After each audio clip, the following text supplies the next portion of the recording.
All right, so I'm here with Anna, who is a senior health editor at Self, and she is the author of the More or Less Definitive Guide to Self-Care. And we are here talking about mental health, obviously. It's still May, which is Mental Health Month, and at Talkspace, we are talking about the state of our mental health. So welcome, Anna. Thank you so much Hi. for Thanks taking. for having me. The state of our mental health, that's the big question, huh? Absolutely. So before we dive into that, which is obviously a loaded question, do you want to give a little bit of background about yourself for people who might not be familiar with you? Yeah, absolutely. So like Ashley said, I am the senior health editor at Self. I specialize in kind of mental and emotional wellness and kind of had a pretty standard career trajectory. My story to getting here is pretty boring, or I'm kind of like the college brochure story that's like, I went to J school and then I graduated and then I networked and then I got a job and then I networked. You know what I mean? It's not terribly interesting. But before this, I was at BuzzFeed where I kind of helped build their mental health content up.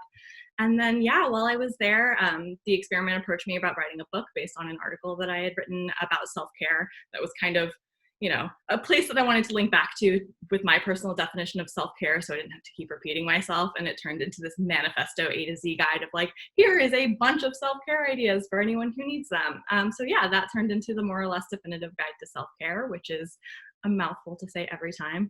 Turned into the self-care book. Yeah. And now here I am writing about mental health through a literal pandemic, which was not anything I ever expected for my career, but here we are. It is so weird because I remember at the beginning of this, like my editors were telling me, all right, like scratch these old assignments. We're writing about coronavirus now. So it's really weird. That happened over here too. And at first I was like, really? It was like slightly before it had really hit the US in a big way. And I was like, are we jumping the gun? We were not jumping the gun. Yeah, yeah, for real. I think something that's really cool about you and in general, like I feel like back in the day, and not even super far back in the day, editors were so unapproachable and so like secretive, like I feel like editors for magazines didn't used to like be open about their own life. So I Right. think it's really cool that you are so open and so candid about your own mental health struggles because, it's one thing to be a mental health writer, but it's another thing to talk about your own struggles. So I'm wondering, how did you decide that that's something that you wanted to do, or was that something that just kind of like happened and without thought? It kind of just happened. It's your observation is really interesting because I hadn't thought about it that way, and it's so true. We definitely used to be, even when I was still in J school, we were taught like your social media has to be super professional. Like that is your brand. You can't talk about XYZ. No one ever explicitly told me not to talk about my mental health. It was just like, keep it professional. Don't talk about personal things. But I worked at Women's Health straight out of graduation, but my first main job was at BuzzFeed. And there we were really encouraged to be personalities on social media. And so for better or for worse, I was kind of like given a lot of space to do that. And I had come into writing about mental health kind of accidentally. In college, I was more of a sex and sexual health writer. And then the team that I joined happened to need someone to write about mental health. And I was kind of like, I'm a depressed, anxious person. That sounds like something I can do, which, is probably not, the most professional way to go into it. But I do think a lot of mental health writers come into this space writing about their own stuff because it's what they know. They want to help other people like them. They want to make sense of their own stuff. I don't know if you watch BoJack Horseman, but I always think of a character who is a memoirist, and she kind of talks about writing as turning her damage into good damage, making use of it. And I don't know if that's the healthiest coping mechanism, but that's how we kind of got into it. And from there, I just kind of noticed that my most personal stuff really resonated with people, and I was getting comments and messages from people who were very thankful to see people talking about this. And now it's a lot more normalized, which is great. Now I am among a gigantic, wonderful community of people who talk about their mental health very openly. So yeah, it happened by accident, but also very naturally. I never, when I sought my job itself, which is wonderful and very different from BuzzFeed, I was like, am I going to have to dial it back? Is this more corporate? But that hasn't been the case. I think it's still very much a valued thing in the community to be open about this stuff. Oh, absolutely. And especially right now, I think it's an interesting time because people who didn't necessarily deal with mental health issues before are kind of like experiencing what we experience all the time now. So I think Yes. it's really weird because it's like, okay, these people get it now. But also it's like there's more of a need for this kind of servicey content and help because people are like feeling super anxious, they're feeling depressed, they don't know how to deal with it. So like it's great that you and Self and anybody else who's doing this is putting out the content that It is content. but that people need. So that being said, how do you feel like the quarantine and this whole pandemic has affected your own mental health? I mean, so many ways. And who isn't it affecting? Kind of to what you were saying, it's actually been interesting to realize through this that I have a lot more coping skills and, things up my sleeves to help me through this than I originally thought. As you said, people who are dealing with this for the first time are really struggling because they haven't had reason to, go to therapy or work on these skills or sit with discomfort, or they don't have experience with extended isolation or depression or anxiety. Whereas I'm kind of like, this sucks, but I'm kind of used to it in a lot of ways. I mean, it's completely unprecedented, as people are loving to say. I mean, I think the word makes sense, but it's kind of been driven into the ground. So that's why I air quote it. But, there's a lot of new challenges, but I'm also like, okay, I've kind of got this. But that being said, my main challenge really has been kind of balancing, the really pervasive stressors with continuing to have to live life as normal a little bit. I am very lucky to still have my job. My job is very easy to do from home. I love that I can continue writing about mental health for people who need it right now. And at the same time, I'm also like, I'm foggy and depressed and it's really hard to not be able to do my best work. Like, I'm a huge perfectionist. And so more than ever, the thing that's kind of changing is having to be I consider myself a very open person, but I've never had to be like, this draft is late because I was so depressed. You know what I mean? Like, that's happened, but I haven't told my boss that. You know what I mean? I do the work behind the scenes, but I don't kind of say, that's why that happens. But now it's kind of, I hate the great equalizer, but everyone's in kind of the same space and they kind of get it. And so it's very acceptable to be like, I don't feel like I'm doing my best work. I'm trying. I'm stressed about that because I love doing my best work. That's not happening right now. So it's kind of about a lot of self-compassion and taking it day by day. Yeah. I saw a really good tweet that was like, I don't want to butcher it. It was like, you're not just working remotely, you're working remotely during a pandemic. It's totally different. And Yes.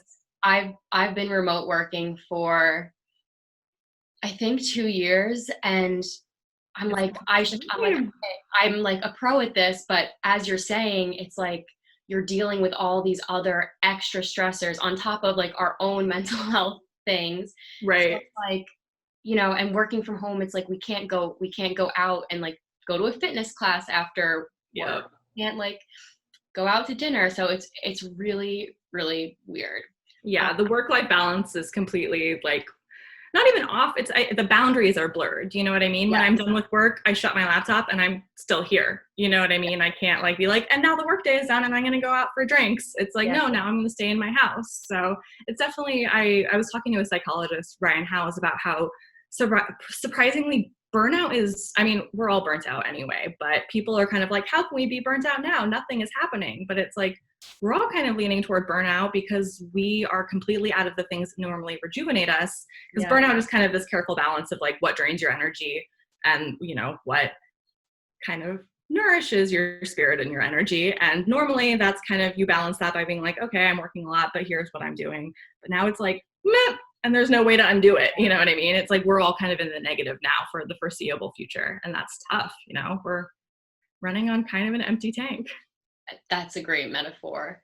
And you said earlier that you feel like you have like more coping skills and stuff like in your repertoire to deal with this, since this is something that, you have experience with. So what has been your like favorite or most helpful coping skill, or like even like a self-talk thing, or like what has been really getting you through? With the giant disclaimer that it's interesting because I go between being like, it's so cool that I have all these skills, and also, remember, just because I have these skills doesn't mean I'm great at using them. You know, there are definitely good days and bad days. I think that the skill that's come most in handy is just being used to sitting with discomfort, you know what I mean? And like adjusting my expectations to like tolerating this instead of thriving, you know what I mean? That has come in huge amount of help. I'm trying to think of a more actiony one besides like self-compassion, but that's really what it is. Not beating myself up day to day about productivity, about keeping high expectations. Before this all hit, I was working on like a book proposal that was nearly done, and that's like shelved for now. I'm like, this book is not going to happen for a hot sec. Like that has to be fine.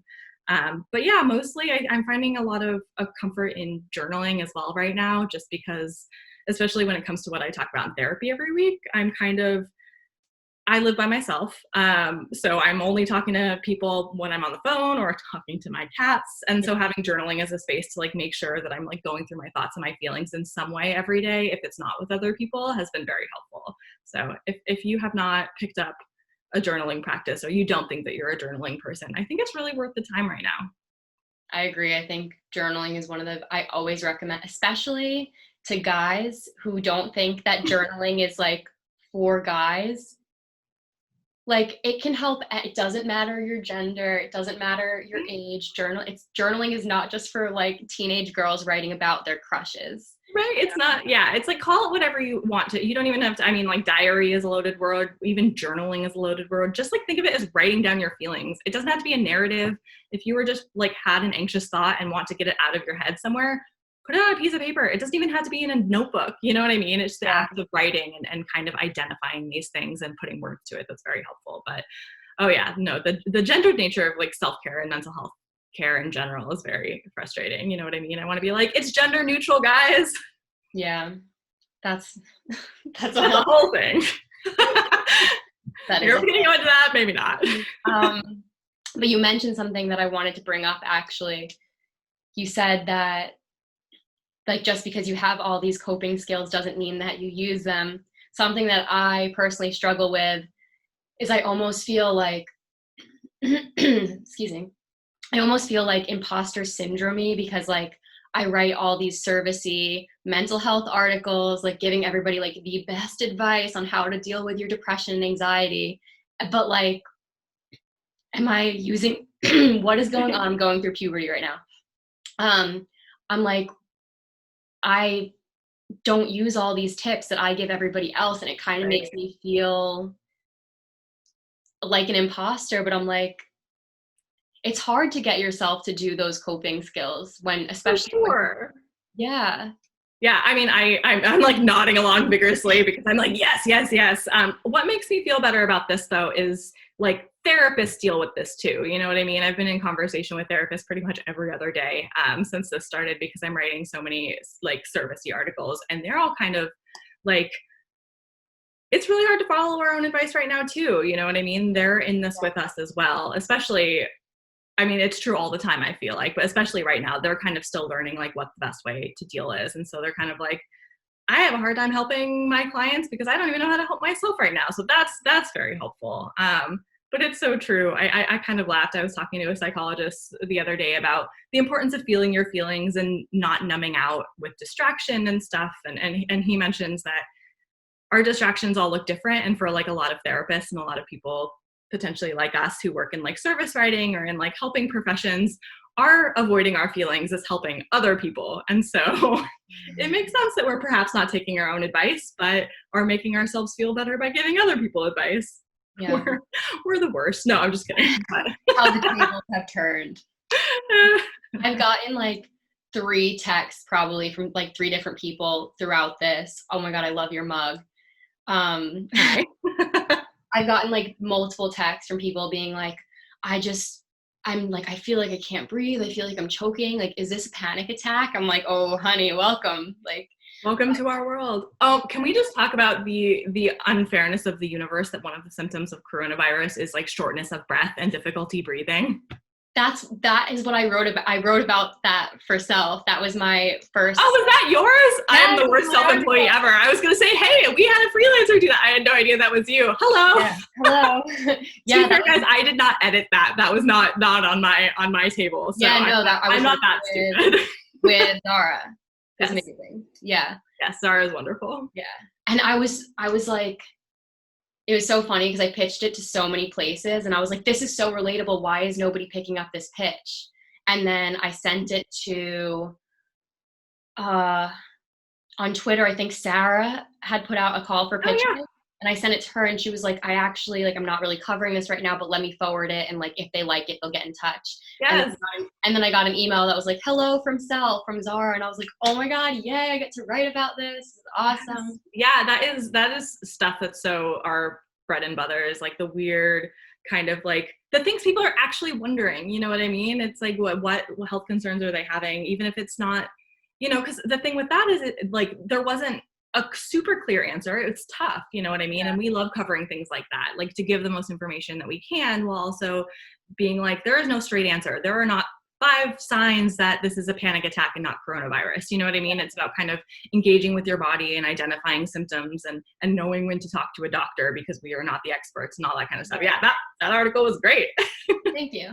Yeah, at first I was like, is this just me? And then I searched on Twitter. I searched can't breathe, anxiety, coronavirus. And there were so many tweets that were like, I can't breathe. Is it anxiety or is it coronavirus? And I was like, okay, this is definitely not just me. And I'm definitely like onto something here and need to write about this. Yes, absolutely. No, I mean, I read that and I was like, okay, not just me. So good. And I feel like that's something that I love when I read somebody else's piece and I get that feeling from them where I'm like somebody will, even if it's just like one sentence that I relate to so much, I'm like, oh my God, I'm seen. Like I was reading one of yours. It was like, what was it? Maybe like certain, like it was like a few coping mechanisms I've been using during quarantine. Yes. But you had mentioned how like meditation is just something that doesn't like work for you because you can't sit still and sit with your own thoughts. And I was like, yeah, same. Yep. People tend to always recommend meditation and breathing exercises as something that's like a magical thing that can help you, but yeah, not everybody can do that. No, exactly. And I go back and forth on whether or not I aspire to unlock meditation, because you know what I mean? Like, I know exactly that the point of it is supposed to be to make you able to sit with those thoughts. So maybe I'm giving up too easily. So I have kind of a love-hate relationship with meditation. But yeah, that is the smallest hill that I die on in all of my content, is even though I will always recommend it when experts do, I will always be like, and I will never be a meditation person. Yeah. You know what I mean? That was in my book. That was in every article, because meditation and mindfulness comes up a lot. But yeah, I think what is important and what I've learned from a lot of experts is that it can look a lot of different ways. You know what I mean? It's we have a picture of meditation being, you know, a person sitting on a pillow and like letting everything go. But I don't know. I find certain activities really meditative, you know, because they take me outside of my head due to having to concentrate. You know what I mean? Yeah. So I don't know. It's a work in progress. Maybe one day I will be eating my words and I'll be like, guys, I finally hit it. It's kind of like how I don't believe in runner's high for me. You know what I mean? I'm never going to run hard enough to get runner's high, but I know that it exists. So maybe I just need to run hard enough or meditate hard enough and I will understand. That is literally, there's been probably a total of like 2 times where I've meditated, and they were both outside. So I think I need to like only meditate outside. But I remember I was like, oh wow, like I can actually kind of. Oh, yeah, you got there. Like definitely not all the way there, but like, you know, like more so than when I'm like sitting in my bed and trying, and when I'm already in a heightened state of anxiety and like trying to, you know. But anyway, next question. Oh yes. Big tangent there, but great topics. Okay, so relevant, right? Yeah. How did you manage your anxiety manage your anxiety and manage your job while you were balancing working at Self and writing your book? Like, that blows my mind. I didn't. I straight up didn't. I mean, it goes back to what we were talking about not being able to take our own advice. I straight up was the irony levels of how much I was not taking care of myself while writing a book about how to take care of yourself were off the chart. You know what I mean? And that was, I definitely won't do it this way again, but it kind of, the stars aligned in a very weird way, which was I had to write the book very, very quickly. We really wanted to get it out in time for this past fall when it came out for like gift guide season, because it's such a wonderful book to gift people, hopefully. Am I allowed to say that about my own book? It's, you know, it's, I hope it's a good book that you'd want to give to someone to help them take care of themselves. So we were trying to get it out. So, but luckily, or no, I'll say luckily. Luckily is an okay word. Like about 2 months before my deadline, I got laid off from BuzzFeed. So then I had all the time in the world to write the book. So I didn't have to worry. Time. Yes.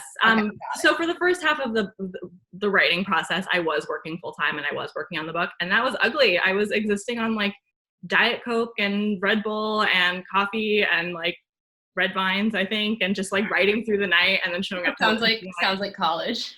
Exactly. It was very much like but for better or for worse, that kind of thing is really motivating to me. I'm a huge procrastinator. I'm a huge, I don't know, like all night person. I like the satisfaction that comes with it. I also like the safety net of, if I don't like how it turns out, I could say, well, that's because I was writing it at 2 a.m. Like you know, I love making excuses for myself. But the next book, I'll definitely try and write it in a more measured, self-carry way. But we'll see if that actually happens. I'm not sure.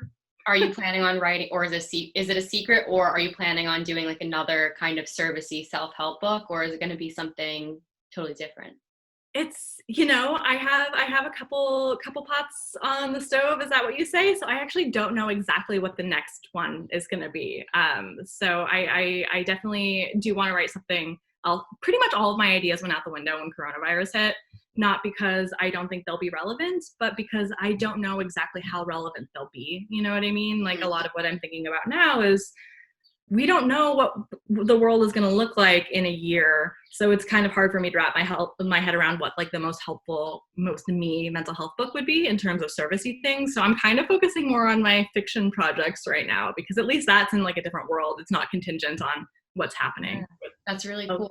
How do you like, because I hate saying this is so negative. I feel like I've never been able to write fiction. Like I don't have it in me. So like, how do you feel like you are able to do all these, you know, very much nonfiction based in like super based in reality stuff? Mm-hmm. And then how do you switch that to being able to write fiction? I think they really play into each other, because after a long day of reporting and talking to experts and having everything to have to be correct, I love making shit up. You know what I mean? I'm like, and that's done, and now I get to do whatever I want. Like I think I also kind of groomed myself for it, because growing up, I was definitely more of a creative writer, and then capitalism and the economy, and my parents told me that in order to be able to make a living off of that, I had to figure out a real career.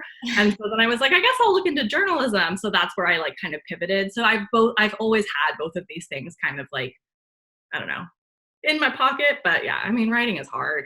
Yeah. I definitely like I say I'm working on my fiction projects as though I'm like studiously like working on it every day. It's like, no, I'm like scribbling whenever I have a burst of inspiration. But I think it goes back to the self-compassion thing, is I'm someone who really values productivity and goal making, and so many of those things are out the window right now. And so much of where I find meaning is out the window. And so being able to be like, it's okay if I don't finish a book in quarantine. If anyone does that, bravo, but I also hate them. I hate all the I keep talking about tweets, but obviously like I live on Twitter.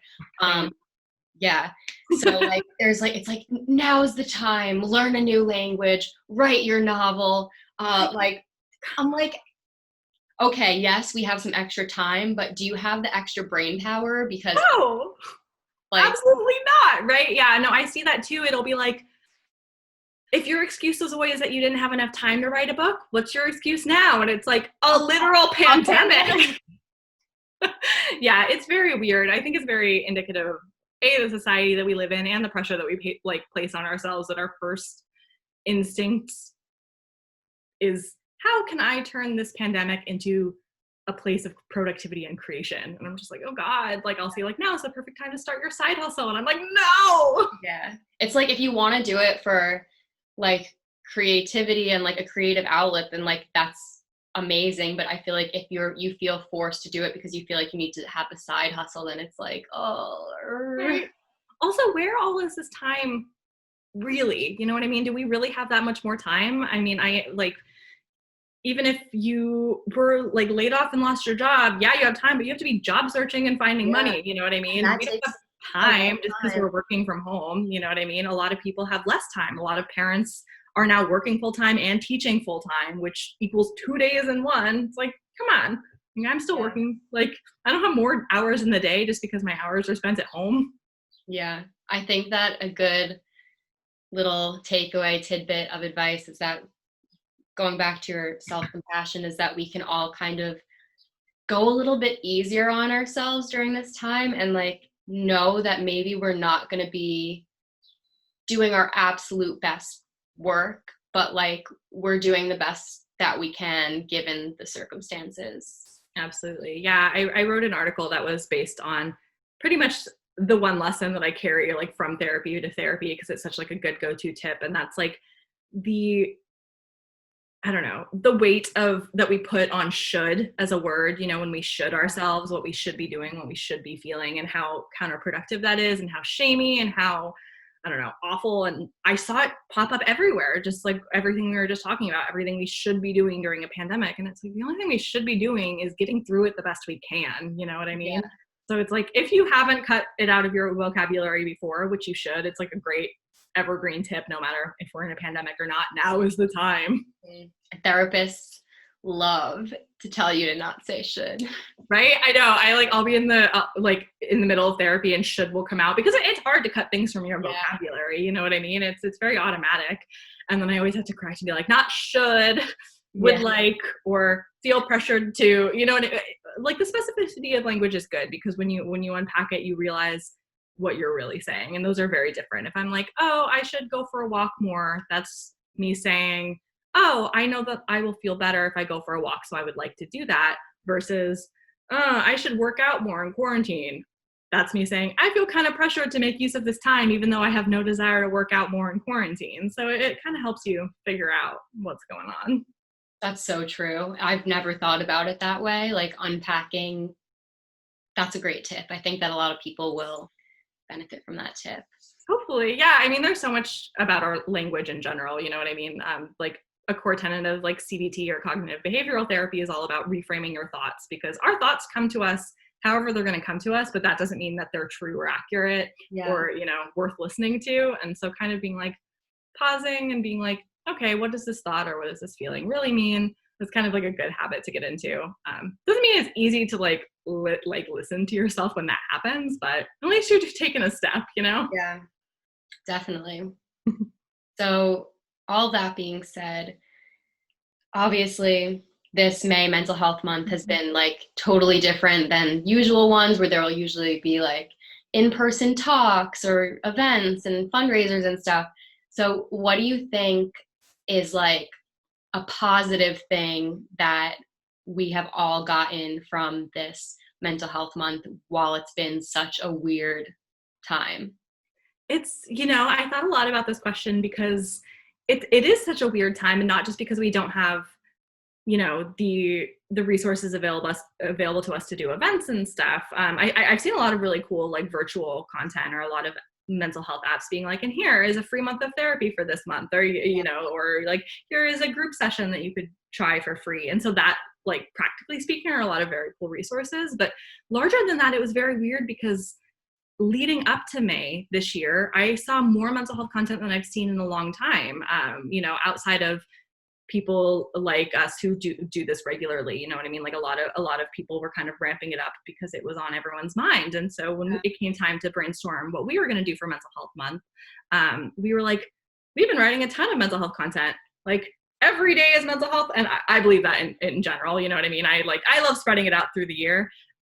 So it was kind of taking a moment to be like, how can we separate this from what we're normally doing and like elevate it? And so we went with how to cope, you know what I mean, as kind of like a landing page of like, okay, we all have to figure out how to get through this somehow. So we are going to do the best we can to give people like practical tools of like coping through this, because like I said earlier, a lot of people haven't had reason to learn those skills. You know, it's not like we have emotional education the way we had PE in school. It's not like we have mental health checkups the way that we have physical checkups. And so we actually took it a little back to the basics, which I think is really important right now, because more than ever, I think what's great about these awareness months is it draws in an audience that it normally doesn't think about their mental health. You know what I mean? Yeah. They're not seeking out this content that is there from writers like us year round. You know, mental health, we're talking about it year round. It's important year round, but it's kind of like a flag to bring in people who hopefully need it, and maybe we're not giving themselves the chance to seek it out, because it makes it hard to ignore when everyone is like, hello, it is Mental Health Awareness Month. Let's talk about mental health. And so hopefully it reaches people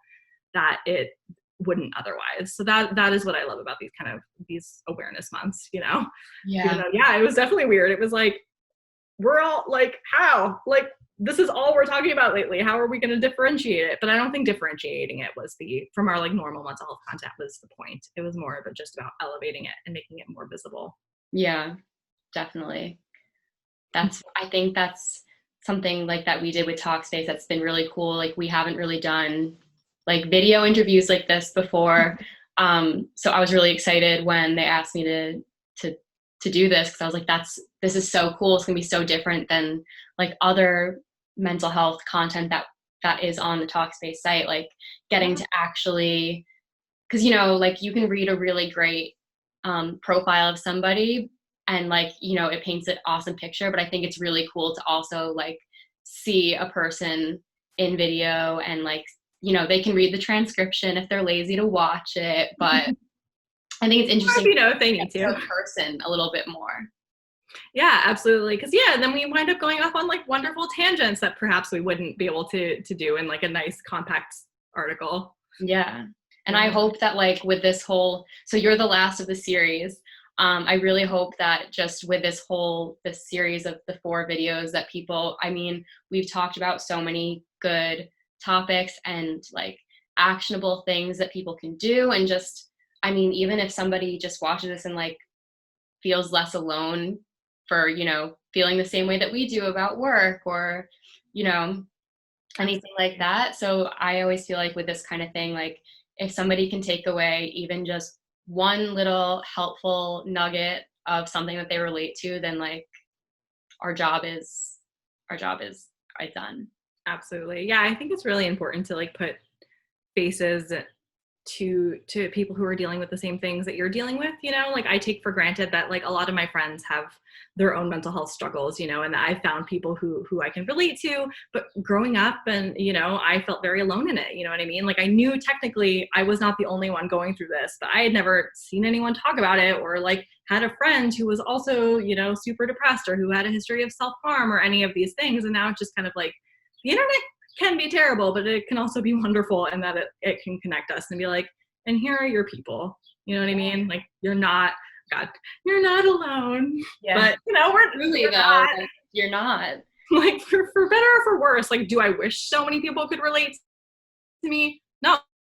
Like, I wish I couldn't relate to myself, but we have what we have. We're gonna do what we do. So at least it's better to have company.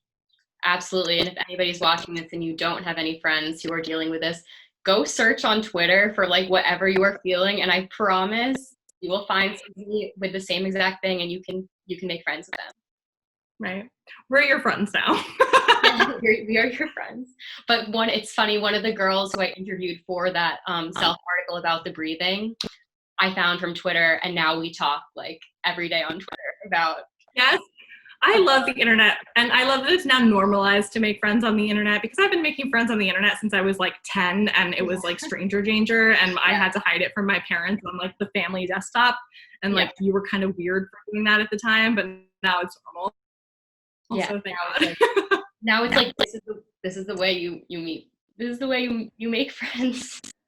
Right? Well, it's because it's how you find people who you connect with, whether that's, due to shared diagnoses, or because you like the same TV show, or because, you have an identity that is not represented in your town. So it's like how I made all my queer friends, you know what I mean? Like, I didn't know any queer people growing up. Yeah. Like, hello, internet. Yeah, you find your people.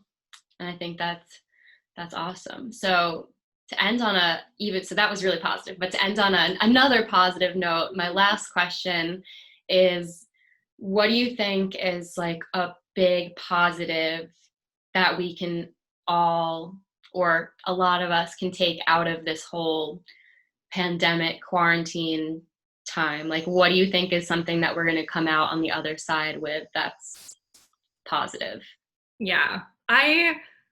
For myself personally, I always kind of reframe that into finding meaning, not necessarily finding like a bright side or something positive, because, for a lot of people, like that finding the positive side of things is not helpful. It can feel like, I don't know, depending on how your brain works, that might feel like shutting down, you know, the very real experience that you're having, which doesn't have to be the case. Like you can feel both grateful and happy and positive for things that are happening while not being grateful that this happened, and while hurting and while going through things. But sometimes that's a hard message to internalize. So for anyone who's having a hard time finding a bright side, I really think the important thing is realizing that you will get meaning out of this, whether that's, realizing what your priorities are. Maybe you'll learn more about yourself. Maybe you'll come out of this with more compassion or empathy for other people because you were like, oh, this is the first time I felt like this, but I realize now more than ever how a lot of people feel all the time. Or maybe you'll have a newfound appreciation for your friends because you miss them so much. And you're like, all I want to do is hug people, and I will never take hugging for granted again. You know what I mean? There's like a little bit of meaning going on. And, maybe you're even like, gosh, I will never like skip my summer beach trip again, like going to like the beach down the street that you were like too lazy to go to. You know what I mean? It's definitely the little things. And then in a kind of larger picture, like we talk a lot about like resilience and resiliency right now. And for better or for worse, the way that we build resilience, or the ability to kind of protect our mental health and continue on and, stay hopeful, is by going through stuff. You know what I mean? You don't build that kind of mental fortitude without going through things. And it sucks that we have to, but it will be useful to you in some way in the future, is what I'm telling myself. So if that helps anyone, like, I hope it does, because otherwise it's easy to fall into a pit of like, why is this happening? My life is never going to look the same. Like, there's going to be something. Yeah. It'll be hard. I don't even know if it'll mean that this was worth it, because like a lot of people are losing a lot of things. So I don't like worth it or bright side, but it's like, we will grow or learn in some way. And I hate that we have to, but at least there's that. Yeah, no, and I love that framing that you said, like finding meaning rather than necessarily trying to like force positivity. So I love that was how you answered. Oh, thank you. Yeah, I mean, like it's funny, I was like, oh, I'm being so positive in this interview. I'm like a very cynical person. And so like, I'm not like a posi psych person. Yeah, it works for some people, but it's like, if people try and give me a bright side, or if people try and tell me to be optimistic, I'm like, no. Like it makes me cranky. It works the opposite way. Right? I am the same. I'm very much a realist, and anybody with that toxic positivity, I'm like, Arr. No, thank you. Yeah, I mean, it can be so invalid. Like positivity becomes toxic when it invalidates how you're feeling. So if you're not in a brain space to hear a bright side, like it's just going to be insulting. You know what I mean? Depending on what you're going through right now, like if you're sick, or if you've lost your job, or if you've lost loved ones, last thing you want to freaking talk about is the bright side of things. Mm-hmm. But meaning is important. Like even when we're talking about like the 5 stages of grief, like a big tenet of it, like that's kind of underscoring it. It's not one of the stages, is meaning finding. You know what I mean? It's like we get through hard things because we're able to find meaning, and we're able to grow more resilient from them. It's like kind of how humans work, which is comforting, I guess. Yeah. and as everybody is saying, we are all in this together. Like we're not at the same level in it together. We're definitely not all in the same level of together. Right. But like, in the broader sense, like there's nobody who's like living their life completely normal right now. Like everybody's taking some kind of hit, or some kind of like different. Right. Yeah.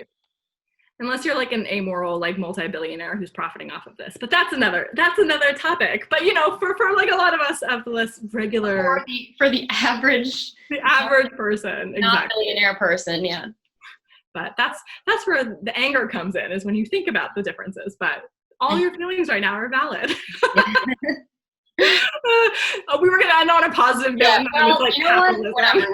We're keeping it real. And you know what? It's more important to keep it real. And I agree. And finding a meaning, even though that's not necessarily like a bright side thing, like finding a meaning is a positive thing. Yeah. And I mean, meaning can be negative, but it's still something that you will carry with you, and it will inform who you are as a person. You know what I mean? This is not for this is not random and for nothing. I don't know. Yeah. I don't know if I would go that far. Now I'm just like, take what you need. Yeah.